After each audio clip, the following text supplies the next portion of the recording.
school. I'm in the green room. It's actually green? Yeah. Green room. So, Mr.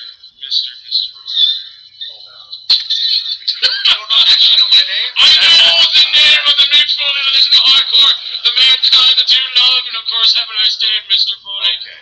So, basically, welcome to the region of Waterloo. This is our little TV show we talk about all things comic-oriented, So let me ask you this. Yes, sir. If you are admitting you're appealing to a geeky audience, Yeah. why even try the cool stuff? Like, hey, everybody. Because geek is the coolest geek and geek is. Okay. It all falls together under the same happy umbrella. Who might have questioned your methods? Thank you very much. I'm looking at your screen. You can only see my forehead. There you go. I'll take my shoes. It's all good. It's okay.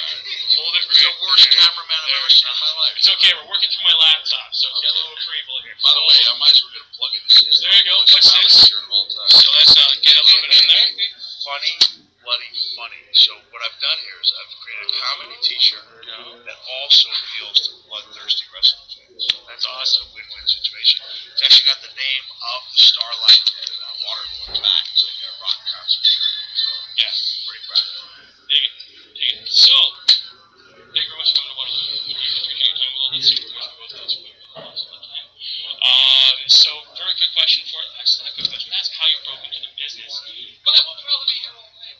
Which business? Wrestling? The wrestling business. Have a nice day. It's like page 72, 77. Dominic Finucci broke me in. I started setting up rings from the ground up, literally.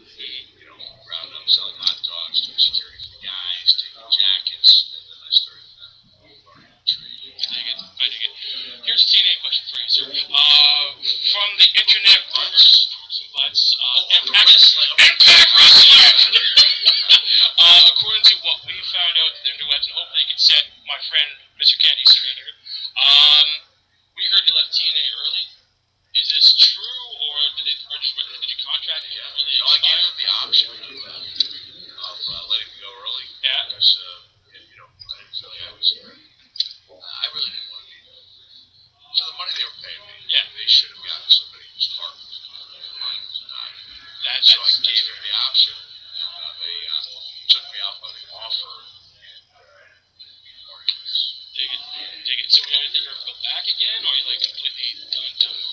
you never sing out of it. Since I left, I don't think there's been one person who's like, you need to go back home to TNA. That's pretty please. That's what's that box. TNA it was a great place. I should have appreciated it more. It was wonderful that there's another place for people to go.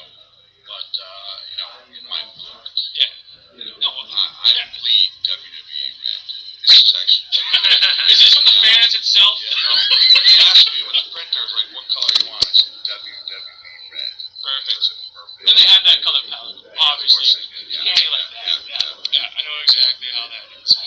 So anyways, so obviously back in the WWE now. Is this a short-term thing, a long-term thing, or how is that angle? Day by day? We take it day by day. Day. I believe it was a hit song in the 70s.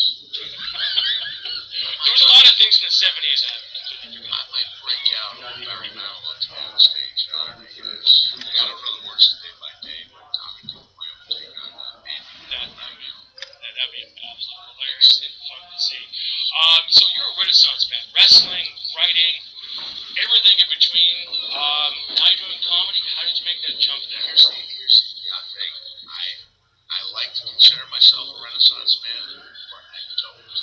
Okay. Because without spell check, spell Renaissance. Trust me. I have the thing to tell me when I'm spelling it wrong.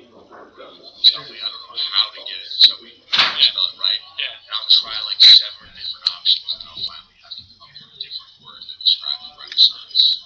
Dig it. 2 more questions. We'll be done. For new people getting into the business, what would you recommend? And that's a wrestling. Don't do it. Don't do it? No, be realistic. Be very realistic on the chances. Don't do stupid stuff. Granted, I did stupid things that may have... No! Yeah, stupid. Yeah. But like when I see guys doing stuff that I did on pay-per-views, like on Tosh 0.0, like being ridiculed for it. Like, you know, I actually that hurt, didn't it? Not really. As he's jetting out of his ass. fire and stuff. Come on, don't do that stuff. Be realistic, learn the basics, and don't let anyone else define so that's advice you can carry for the real world too. That is really, really good advice. And hopefully, all you guys listen to that. So you know what? You all should do this page of Jake Roberts' playbook. Lean in, so you look like twice the size of me.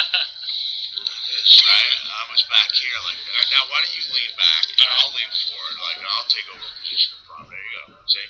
Two can play that game, my friend. So, one more question for you. I understand that you have well, you're not quite a manager, but you actually have some talent under you, and that talent is Mr. Sacco. It's actually in the actual Toronto base area. Now, if you had Mr. Sacco versus Ed the Sock, who do you think that would win? I've done TV with Ed the Sock. I have to be honest, you know, he makes his living as a sock. Yeah. And I don't. It's probably more talented. So, Dig it. So you think Sacco to the mat? 1, 2, 3? Done together. You know what? There may be a time, like say, wouldn't this be a perfect situation where I would say I come back to do a match in Toronto? Yeah. I break out the sock, but I get supported. Yeah. THWARTED. I watch that. Without the spell check, The folks. missing teeth sometimes the T doesn't sound. You get lost. And it's like, what's he gonna do? What's he possibly do with that sock? And then the sock. Maybe we're gonna have a cage match And between the the sock, sock. he throws it in, and everyone goes home happy. Yeah. Maybe. Bingo. That'd be awesome. WrestleMania. There it is. Yeah. The main event for WrestleMania. Coming to Toronto one day, hopefully. So anyways, look, we're not going to hold too much of your time because obviously you're busy. We're going to go back upstairs. We wish you... I gotta get ready. Oh, there we go, sorry. I almost got the Mick Foley charm. Almost. Selling on eBay sometime soon. And that will be a wrap for us. Thank you very much again to see us at such short notice. And again, welcome to the region. And we will send this to your Twitter feed. I believe it's live. The real Mick Foley. Real Mick Foley. There you go. We'll send it to your Twitter feed. Your number is 7, RCEHoppe. And of course, behind the camera here is Mr. Kennedy, keeping us out of trouble with all this stuff. There we go. I'm here too. So we're going to bamboos. Again, thank you very much for your time, sir. And have a good one, eh? Bingo. All right. Guys. Being in the tribe. Sorry, are we doing the arena cues or what's Yeah. So how was that, everybody? Mike's up. Wow. We're back on? Yes. Awesome. So yeah, that's us hanging out with the one, the only, the hardcore legend, Mick Foley. Back! Yeah. Have a nice day. So we're very fortunate to actually talk to him. And speaking of fortunateness, it's come to our particular point of news here, that, or our attention at least, that the Lord of Darkness, Alice Cooper, showing up with his No More Mr. Nice Guy tour, which is absolutely fantastic. It's playing at Cinema Square, and if you could, catch us or catch the show, that's fantastic.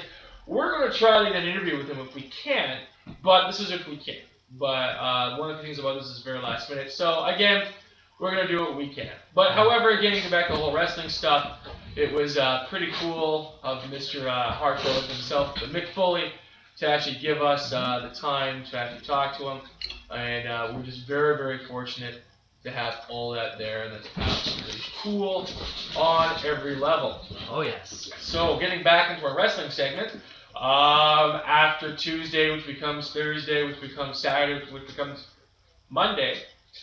Well, just before, wait. before we get into Monday Night Raw, a new documentary has been released on DVD and Blu-ray. Really? The new Stone Cold Steve Austin. Oh! That's the bottom line. That's... Documentaries came out, and let me just say, it brings you back. If you're a fan of the Attitude Era and you're a big fan of Stone Cold Steve Austin, it's really enjoyable because, if you're not a fan of the current product that's on WWE television today, yeah, like Reception over here. Bovine excrement in a cardboard cut. Really brings you back to the good old days, even before he was Stone Cold. Thanks for making me feel old. I appreciate that. I feel old too, because that's when I was, growing, like in a teenager, and loving everything Stone Cold and The Rock did back in the days. But even if you didn't know the behind the story of Steve Williams, that's his real name, how he started up.